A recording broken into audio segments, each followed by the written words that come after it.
السلام علیکم زه ایملیار ساجد یم تاسو ته ښه راغلاست وایم په دې هیله چې ټول روغ اوسئ د جاواسکرپټ د کلاس 48مه ویډیو ده او په دې ویډیو کې به موږ تاسو ابجیکټس باندې غږیږو او ګورو چې جاواسکرپټ کې ابجیکټس څه دي او هغه موږ څنګه استعمالولی شو نو زموږ کې تیرو څو ویډیوګانو کې تاسو وکتل چې موږ ارې اخیسته ارې لپاره به موږ یو ویریبل اخیسته هغه ویریبل کې به موږ دغسې ویلیوز اچول چې دې ته ارې ویل کېدو د ارې چې کوم نښه وه هغه موږ سره دا یو قوسونه وو ابجیکټس هم ارې ته ورته ده هغه هم موږ د ارې غوندې استعمالو که په یو مثال زه تاسو ته وایم د ارې چې کوم اډوانس ورژن دی هغه موږ سره ابجیکټ دی ابجیکټ هم موږ ویلیو سټور کوو او هغه موږ کولی شو بیا ترې راواخلو او استعمال یې کړو که چېرته موږ راشو د ابجیکټ مثال ته نو تاسې ګورئ هماغسې موږ یو ویریبل اخلو او ویریبل اخیستلو نه وروسته چې د ابجیکټ کوم قوسونه دي هغه به موږ سره په دې ډول وي کله چې موږ دا قوسونه اخلو د دې مطلب دا چې موږ یو ابجیکټ راخیستو دلته به دننه موږ ویلیوز اخلو او هغه ویلیوز ته به موږ پراپرټیز ورکوو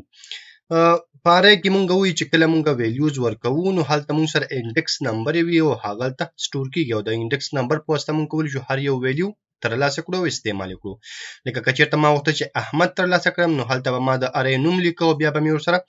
براکټس کې په دې ډول براکټس کې به موږ ورسره 0 لیکو نو موږ سره به احمد پرنټ کېده او که چېرته ما ورسره ا لیکو ا سره مې 1 لیکو نو ما سره به محمود پرنټ کېدو همدغسې موږ په ابجیکټ کې بیا پراپرټیز لرو چې دلته موږ په خپله خوښه یو نوم ورکو هغه ویلیو ته او وروسته بیا موږ کولی شو هغه ویلیو ترلاسه کړو کار ځینې واخلو چې دې کوم نومونه چې موږ ورکو دي دا په ابجیکټ کې پراپرټیز ویل کېږي یعنې دا د ابجیکټ پراپرټیز دي او د دې مخ ته چې څه لیکل شوي دي هغه موږ سره ویلیوز دي موږ کولی شو ابجیکټ کې دننه ارې هم واخلو دا قوي پوینټ د موږ سره همدا ډول موږ کولی شو په دې کې یو فنکشن هم واخلو او موږ کولی شو خپل خوښې سره پراپرټیز ورکو هغه پراپرټیز په واسطه موږ کولی شو هغه ویلیوز ترلاسه کړو نو زه مزید موږ نور څنګه کولی شو ابجیکټ څخه کار واخلو د هغه لپاره زه ایډیټر ته عملا پرې کار کوو او تاسې په مثالونو باندې پوهوم نو لکه څنګه چې تاسې ګورئ یو ځل بیا هم زه خپل ایډیټر کې یم د HTML بیسیک کوډ دی د هغې نه علاوه ما سره سکرپټ ټیګ دی چې په دې کې به موږ خپل جاواسکرپټ کوډ لیکو نو راځو هر څه نه وړاندې یو ویریبل اخلو مثال ا په نوم ما ویریبل واخیسته ایکول علامه وراچوو او خپل دا قوسونه سټارټ کوو په دې قوسونه کې دننه به موږ پراپرټیز اخلو پراپرټیز یعنې کوم ویلیو چې موږ سټور کوو د هغه لپاره به موږ یو نوم اخلو مثال د ورکوم چې فرست نیم کله چې دې ته ویلیو موږ اساین کوو نو موږ به دلته کالن اچوو کالن اچول نه وروسته به خپل کوم ویلیوز که سټرینګ وي نو هغه به موږ ډبل کوټس او یا هم سنګل کوټس کې لیکو لکه زه ورته لیکم احمد هغه نور څه چې موږ بل پراپرټیز اخلو هغه کې ویلیو اچو نو اخر کې به موږ دلته کامه لګوو دې ته ډېر خیال وکړئ سیم کالن نه لګوو بلکې کامه لګوو که چېرته سیم کالن ولګوئ نو تاسو ته به ایرر درکوي کامه اچولو نه وروسته راځو دویمه پراپرټي اخلو مثال ورته لیکم چې لاست نیم کالن اچوو راځو خپل ویلیو لیکو نو که چېرته ویلیو سټرینګ کې وي تاسې به ډبل کوټس او یا هم سنګل کوټس اخلئ او که چېرته سټرینګ نه وي انټیجر وي نو تاسو کولی شئ ډایرکټ ولیکئ نو زه لیکم چې خان فرست نیم احمد شو لاست نیم موږ سره خان شو بل پراپرټیز چې اخلئ نو بیا به هم تاسې کامه اچوئ انټر به وښئ مثال دوز ورکومه چې ایج نو ایج خو موږ سره انټیجر وي نو زه ضرورت نه لرم چې ورته کوټس یا هم ډبل کوټس واخلم نو زه ډایرکټ ورته لیکم چې 18 د هغې نه علاوه چې کله زه ما هر څه خلاص شي کوم پراپرټیز چې ما واخیسته نو اخره کې که تاسې کامه ورکړئ او که کامه ورنه کړئ پروا نه کوي خو که چېرته د دې نه لاندې بل پراپرټیز اخلئ نو بیا به دلته تاسو یو ته خامخا کامه ورکوئ نو که ورنه کړئ نو پروا نه کوي ځکه اوس موږ بل پراپرټیز نه اخلو نو دلته موږ سره دا کفایت کوي اوس موږ ابجیکټ واخیستم که چېرته زه راشم او خپل کوم براوزر چې دی هغه ریلوډ کړم نو تاسو ګورئ د موږ سره فی الحال هېڅ هم نه پرنټ کېږي ځکه موږ صرف ابجیکټ اخیستی دی هغه پرنټ کړی نه دی کله چې موږ پرنټ کول غواړو نو موږ کولی شو ډاکومنټ او ډاټ رایټ ورته ولیکو او راشو دلته د ابجیکټ نوم لیکو سیو یې کړو او چې کله راشو براوزر ته ریلوډ کړو نو تاسې ګورئ دلته موږ سره ابجیکټ پرنټ شو دا د ارې غوندې تاسو ته ویلیو نه پرنټ کوي د دې د ویلیو پرنټ کولو لپاره ځان ته میټډ دی یا ځان ته کار دی د هغه لپاره چې څنګه کار دی هغه تاسو ته وروسته ښیم راځو دا موږ کنسول کې ګورو اوس کنسول څه شی دی په دې باندې ما مخکې تاسو ته ویډیو کړی که تاسې هغه ویډیو نه وي کتلی نو هغه ویډیو وګورئ نو کنسول ډاټ لاګ لیکو او راځو ورته وایو چې موږ سره چې کوم ابجیکټ دی هغه موږ سره پرنټ کړه خو چې کله راشو پاڼه ریلوډ کړو رایټ کلیک کوو انسپیکټ ته راځو او انسپیکټ کې کنسول ته راځو نو تاسو ګوره دلته موږ سره د ابجیکټ په نوم باندې یو څه دلته راغلی او مخه ته یو ایرو کی هم شته موږ سره دا یو نه خدای موږ سره اوس کچې د پدې نه باندې کلیک وکړم نو تاسو ګوره دلته موږ سره همغه ویلیوز چې حالت موږ سره ابجیکټ کې موجود دلته راغله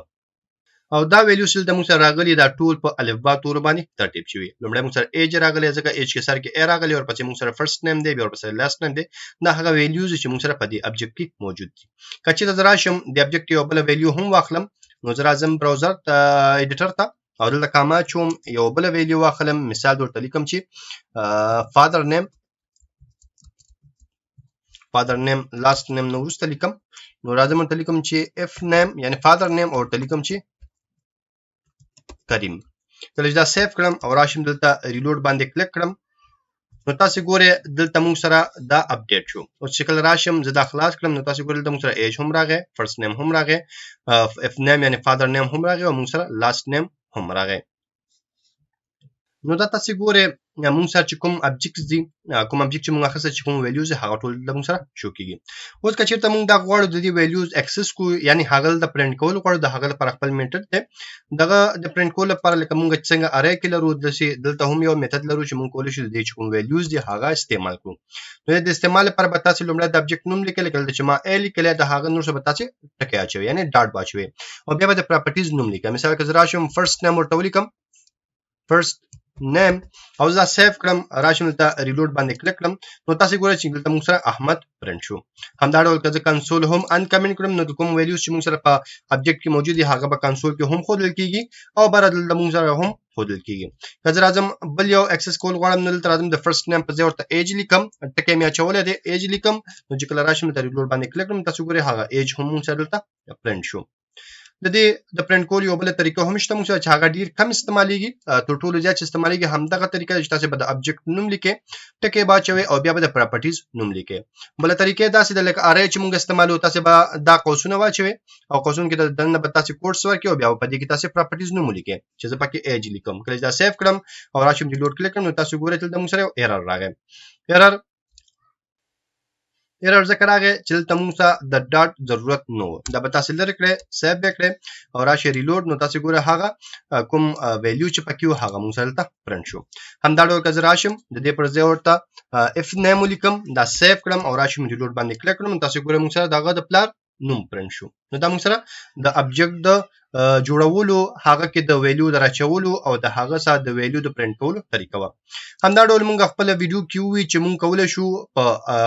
ابجیکټ کې دنه بل ارې هم واخلو نو د هغه لپاره به کوم واچوم راځو ارې ته به نوم ورکو بیا هم د پراپرټیز اخلو مثال ورکوم کلرز په نوم باندې یو ارې جوړوم نو دا مې واچو هغه نو ست د ارې چې موږ سره کوم قوسونه دي هغه سٹارټ کو او په دې کې دنه خپل ویلیوز لیکو مثال در لیکم چې ریډ همدا ډول راځم ورته لیکم چې گرین هم سره راځم ورته لیکم چې یلو دا ما ولیکو اوس راځم دا سیف کوم نو ورته چې کله را شو ریلوډ باندې کلیک کړو نو تاسو ګوره چې کله زه ابجیکټ راځم کنسول تاسو وګوره کله چې راځم دا خلاصوم نو تاسو ګوره موږ سره چې راغی لومړی ایج راغی او پسې کلر راغی فرست نیم لاست نیم او لاست نیم راغی دلته اوس تاسو وګوره په دې کلرز کې موږ سره درې نور ویلیوز موجود دي چې کله زه په دې باندې موس درونو تاسو ګوره ارې 3 لګی دا موږ سره یو ارې ده کله چې دا خلاص کړم نو تاسو ګوره د موږ سره د ارې ده په دې ارې کې موږ سره درې ویلیوز دي او یو ځانته انډیکس لري 0 1 2 د ریډ لپاره 0 ده د گرین لپاره 1 ده او د یلو لپاره 2 ده اوس که چیرته زه غواړم دغه ارې ویلیو پرنټ کړم د هغه لپاره به کوم دغه طریقه هم موږ سره اسانه ده نو تاسو به چیو کې لومړی براشه د خپل ابجیکټ نوم به ولیکئ ټکی به واچوي بیا به هغه پراپرټی نوم لیکئ کوم یو چې موږ سره ارې ده نو موږ سره ارې چې ده موږ سره ارې کلرز دي دغه نور څه به تاسو سکیر برسس دغه قوسونه واچوي او په دې قوسونو کې به تاسو خپل انډیکس پاس کړئ مثال که زه ورته 0 پاس کړم او دا سیف کړم راشم دلته ریلوډ باندې کلیک کړم نو تاسو ګورئ موږ سره ریډ پرنټ شو ریډ والے پرنټ شو ځکه چې موږ سره په 0 نمبر کې چې پروت دی په 0 نمبر کې موږ سره ریډ پروت دی که چې راشم د 0 پر ځای ورته 1 ولیکم دا سیف کړم او راشم ریلوډ باندې کلیک کړم نو تاسو ګورئ موږ سره گرین پرنټ شو گرین والے پرنټ شو ځکه چې موږ سره په 1 نمبر کې گرین پروت دی نو تاسو کولای شئ په دې ډول دننه په ابجیکټ کې ارې واخلئ او هغه ارې هم تاسو کولای شئ پرنټ کړئ ساده شیان دي څه پکې نشته ډیر خو کله چې تاسو دا ویډیو یو ځل یا دوه ځله وګورئ پریکټیس کړئ پرې پوهیږئ د دې نه علاوه موږ کولی شو فنکشن هم واخلو په ابجیکټ کې دننه ابجیکټ کې دننه موږ کولی شو فنکشن واخلو هغه څخه مزید کار واخلو فنکشن به څنګه اخلو دلته بیا راځو فنکشن ته نوم ورکو یعنی پراپرټیز اخلو مثال زه ورته ورکوم چې سم یعنی د دې ټوټل او دلته کله نه چې راځو ساده د فنکشن د استعمال لپاره چې موږ استعمالو نو موږ ورته فنکشن لیکو دا غوښتل خپل قوسونه چې راځو ډایرکټ دلته د فنکشن باډي سٹارټ کو نو ته لیکم چې دا د موږ سره ریټرن کې دا فنکشن د موږ سره چې ریټرن کې موږ سره ریټرن کې چې 10 پلس 20 دا ویلیو د موږ سره ریټرن کوي فنکشن جوړول د فنکشن ترتیبول پاګه کې ویلیوز اچول هغه ویلیوز ګټ کول دا ټول موږ مخکې کلاسونو کې ویلي نو که تاسو هغه ویډیوګان نیو کتل لومړی هغه ویډیوګان وګورئ له هغه نوښت بیا تاسو دلته راشي نو اوس که چېرته زه غواړم دغه فنکشن وګورم نو کنسول کې هم کولی شو په ساده طریقې سره وګورو دلته تاسو راشي وګورئ ابجیکټ چې خلاص کړو هغه نوښت لاندې راشي وګورئ موږ سره د سم په نوم باندې یو فنکشن هم کریټ شوی دا اف معنا موږ سره فنکشن دی کله چې دا خلاص کړم نو تاسو ګورئ د کې موږ سره د دې هغه نور معلومات دي دغه چې کوم سره نوم دی دغه چلن دی دغه چې کلر دی کلر دی یعنی سوزل دا کال شوی دی تر اوسه دا کال شوی نه دلته موږ سره 0 راغلی نو هر څه دلته موږ سره موجود دي خو که چېرته زه راشم او غواړم د دې فنکشن دننه چې څه کار اجرا شوی دی هغه وګورم د هغه لپاره موږ دغه ابجیکټ ته راځو ابجیکټ کې دننه دغه فنکشن کال کوو نو څه به کوو لومړی به د ابجیکټ نوم لیکو بیا به ټکي اچوو ټکي نه وروسته چې کوم پراپرټیز موږ د فنکشن لپاره اخیستي هغه به لیکو لکه سم او بیا به اخره کې موږ قوسونه واچوو او چې کله دا سیو کړم او راشم دلته ډوټ باندې کلیک کړم نو تاسو ګورئ چې دلته موږ سره 10 پرنټ شو 10 ولې پرنټ شو ځکه چې دلته موږ سره فنکشن کې لس پلس 20 نو دواړه موږ سره څه کېږي 10 کېږي نو موږ کولی شو په دې طریقې سره دننه ابجیکټ یو فنکشن جوړ کړو هغه فنکشن بیرته راواخلو کال کړو چې په دې طریقې سره موږ کولی شو هغه کال کړو اوس موږ کولی شو همدغه پراپرټیز چې موږ سره په دې ابجیکټ کې موجود دي هغه د فنکشن کې استعمال کړو خو د هغه ځان ته جدا طریقه ده مثال که زه راشم یو بل فنکشن دلته واخلم او دلته ورته ولیکم چې انفو په نوم یو فنکشن اخلم فنکشن او دلته راځم ورته وایم چې موږ سره دغه فنکشن چې کې ریټرن دا فنکشن د موږ سره ریټرن کړي چې د موږ سره ریټرن کړي دا فنکشن د موږ سره ریټرن کړي فرست نیم او کنکټینیټ دي کې ور سره لاست نیم اوس چې کله زه دا پرنټ کړم نو دا به موږ سره هیڅ هم نه ریټرن کوي بلکې موږ سره یو ایرر ریټرن کوي که زه راشم او همدغه فنکشن کال کړم دلته د فنکشن نوم لیکم انفو او زه دا سیو کړم راشم دلته ریلوډ باندې کلیک کړم نو تاسو ګورئ دلته موږ سره چې رانغی دلته موږ سره دا څه شو یو ایرر راغی فرست نیم از ناٹ ډیفاینډ دا وایي چې دا فرست نیم دلته ډیفاین شوی نه ده که څه هم موږ دلته دا فرست نیم لیکلی دی نو د دې لخاطر چې موږ دننه ابجیکټ کې یو پراپرټیز اکسس کوو په فنکشن کې نو د هغه لپاره موږ یو کیورډ څخه استفاده کوو چې هغه ته ویل کېږي دس کیورډ کله چې پر ابجیکټ کې دننه موږ یو پراپرټیز استعمالوو فنکشن کې او هغه څه کار اخلو د هغه لپاره موږ دغه کیورډ استعمالوو چې دته دس کیورډ ویل کېږي نو زه راځم ورته لیکم چې 10 او ټکی اچوم او دلته هم راځم ورته وایم چې 10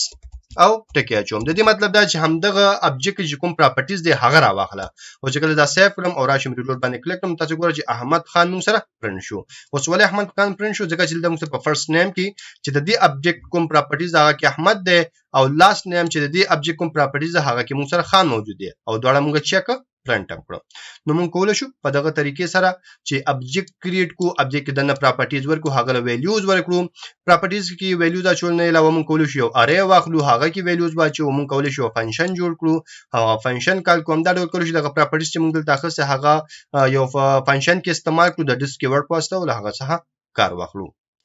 نو دا موږ سره په جاواسکرپټ کې د ابجیکټ هغه کنسپټ دی په دې باندې په مزید موږ نور هم کار کوو نو خدای دې وکړي چې پر نننی درس باندې پوه شئ اوسئ که بیا هم څه پوښتنه وي څه غوښتنه وي څه وړاندیز وي تاسو کولی شئ ماته کمنټ پرېږدئ تر بیا چې زه راځم تاسو په خدای سپارم ما په دعاګانو کې یاد ساتئ د خدای په امان